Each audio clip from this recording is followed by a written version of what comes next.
जय श्री राम भाइयों, आप सभी का स्वागत है हमारे चैनल श्री राम कृपा में। अगर आप पहली बार हमारे चैनल पर आए हैं तो लाल कलर का सब्सक्राइब बटन दबाकर सब्सक्राइब करें और बेल आइकन को भी दबा दें जिससे आपको कोई भी वीडियो मिस ना हो। अगर आप हमारी ये वीडियो देख रहे हैं तो कमेंट में जय श्री राम लिखना ना भूलें।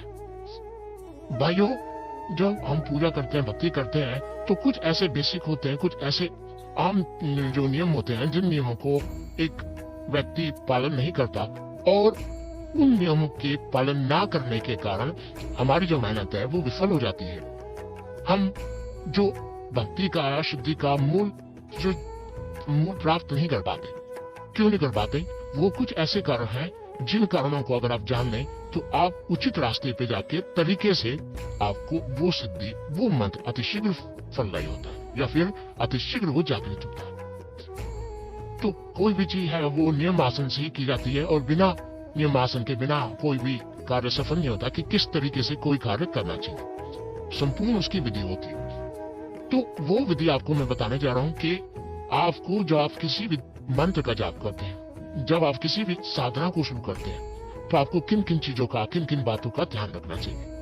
कई बार ऐसा भी होता है कि आप इन बातों का अगर ध्यान नहीं रखते तो आपके साथ उल्टा भी हो जाता है, आपके हानि भी हो जाती है। आपको वो अलग है, साथ में आप जो मेहनत कर रहे हैं उसका फल तो आपको मिलना ही नहीं है। तो क्या क्या ऐसे कारण हैं, इनके बारे में एक बार हम लोग देख लेते हैं कि क्या क्या कारण ऐसे हैं। सबसे पहला कारण भाइयों, कि जब भी आप किसी साधना के लिए किसी मंत्र का जाप करते हैं तो माला का चयन बहुत जरूरी है कि आपको किस तरीके की माला का चयन करना है। चाहे वो रुद्राक्ष की माला, भगवान शंकर के लिए तो रुद्राक्ष एक चीज हो, रुद्राक्ष की माला सभी साधनाओं के लिए सर्वोत्तम माला है।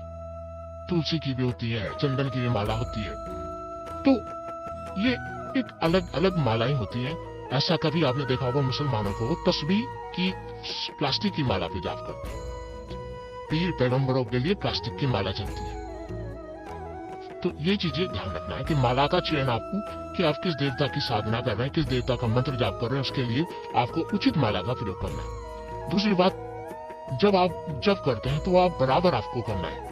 मान लीजिए आज आपने एक माला करी तो कल भी आपको एक ही करनी है, परसों भी एक ही करनी है। दूसरी बात, आप बढ़ा सकते हैं इस क्रम को, बट घटाना बिल्कुल है। कभी भी ऐसा नहीं कि आपने कल 10 कर दी माला, अगले दिन 3 माला कर दी। आप या तो ऐसा कीजिए कि आज आपने 5 माला किए, कल भी 5 माला, परसों भी 5 माला, ये बराबर क्रम चलता रहे। या फिर आज आपने 5 कर दी, कल 6 कर दी, फिर 7 कर दी, फिर 8 कर दी। यानी बढ़ते क्रम में आप अगर आप कर रहे हैं तो आपके लिए बहुत सही है, क्योंकि जितनी आप जप करोगे उतना ही आपका मंत्र सिद्ध होगा जल्दी। तीसरी चीज, बिना आसन के पूजा या जप तप ना करें। कहते हैं भाई जो धरती होता है उसमें ऋणात्मक होती है, जो कि हमारे पॉजिटिव शक्तियों को अपने अंदर निहित कर लेती है। तो उन धरती और हमारे बीच में एक कुचालक का होना बहुत जरूरी है। एक ऐसे मतलब बीच में एक मॉडर्न का होना बहुत जरूरी है जिससे हमारे और धरती के बीच में संपर्क स्थापित ना हो। तो इसलिए कोई आसन लेके ही आप जप तप करें।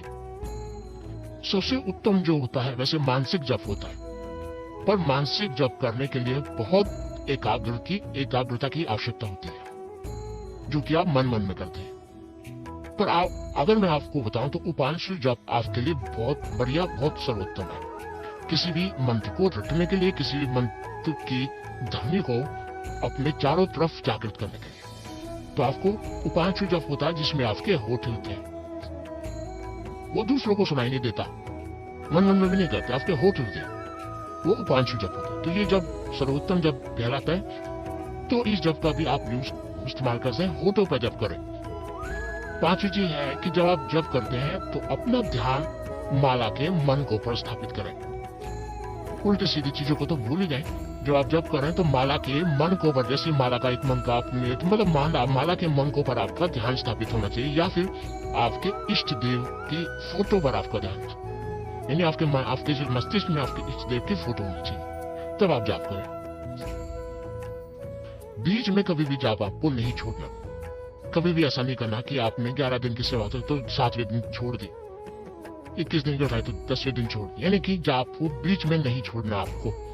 ये दोनों तरीके से मैं कह रहा हूँ। एक तो आपको कंटिन्यू नहीं छोड़ना, 11 दिन तक अगर आप कर रहे हैं तो 5 दिन 7 दिन करके छोड़ दी। दूसरी कि आप जाप कर रहे हैं, एक माला हुई नहीं है कि बीच में आपने छोड़ दी, तो वो बहुत बहुत अशुभ होता है। जब जाप आप करते तो किसी भी स्त्री के बारे में, तो बिल्कुल भी लड़की के बारे में बिल्कुल भी अपने दिमाग में चीजें ना लाएं। मतलब बिल्कुल फ्रेश दिमाग से आपको बैठना है, ताकि आपका जो ध्यान है वो एकाग्र हो पाए। एक सबसे जरूरी चीज ये है कि जब आप जाप करते हैं तो भाइयों, कई बार सुबह हम उठते हैं, सुबह उठते ही खाली पेट हम लोग जब पूजा पाठ करते हैं तो पानी पी के आप पूजा कीजिए, या फिर रात को थोड़ा इतना खा लीजिए कि आपका सुबह तक आपका बेस्ट रहे। अगर शाम को आप कर रहे हैं तो 2 घंटे पहले 1 घंटे पहले आप खा सकते हैं, क्योंकि खाली पेट कहते हैं खाली पेट भजन ना होए। खाली पेट अगर आप पूजा भजन जाप करोगे तो आपका ध्यान आपके पेट पे जाएगा, कभी भी आप एकाग्र नहीं होगा। कई मंत्र ऐसे होते हैं भाइयों कि कई मंत्र ऐसे होते हैं जो आप सुबह शाम करते हैं, कई मंत्र रात को करते हैं, कई मंत्र ऐसे होते हैं पूरे दिन भर आप रटते रहते जहां भी हो जैसे भी हो रटते। तो ये मंत्र अलग अलग होते हैं। कोई ऐसा मंत्र है जो बैठ के एक समय में जाप किया जाता है, और एक ऐसा मंत्र होता है जिसको आप कभी भी जाप कर सकते हैं।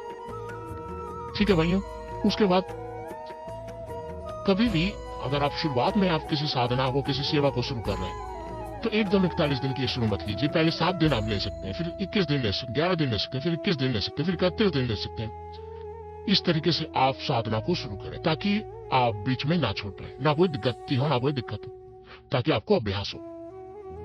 अगली चीज है कि एक समय में एक ही साधना आपको करनी है।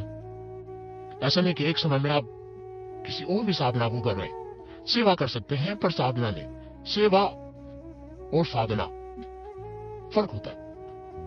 सेवा में आप मान लीजिए आपने 41 दिन की कोई साधना उठा रखी है, तो सोमवार के दिन जैसे भोले जी को नहा दिया, ये भी एक सेवा है। ये कर सकते हैं आप। हाथ जोड़ते हैं तो बत्ती लगा सकते हैं किसी की, कहीं जैसे मंदिर में जा रहे हैं। पर ऐसा नहीं कि एक साधना कर रहे हैं आप 7 बजे, उसके बाद आपने दूसरी साधना शुरू कर दी 10 बजे।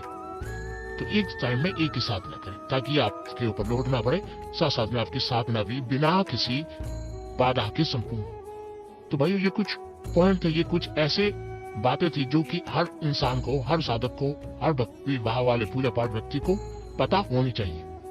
तो मुझे आशा ये जानकारी आपको पसंद आई होगी, और अगर आप पहली बार हमारे चैनल श्री राम कृपा में, तो आपके सामने जो लाल कलर का बटन है सब्सक्राइब का, उसे दबा के चैनल को सब्सक्राइब कीजिए ताकि आप हमारे साथ जुड़ सके।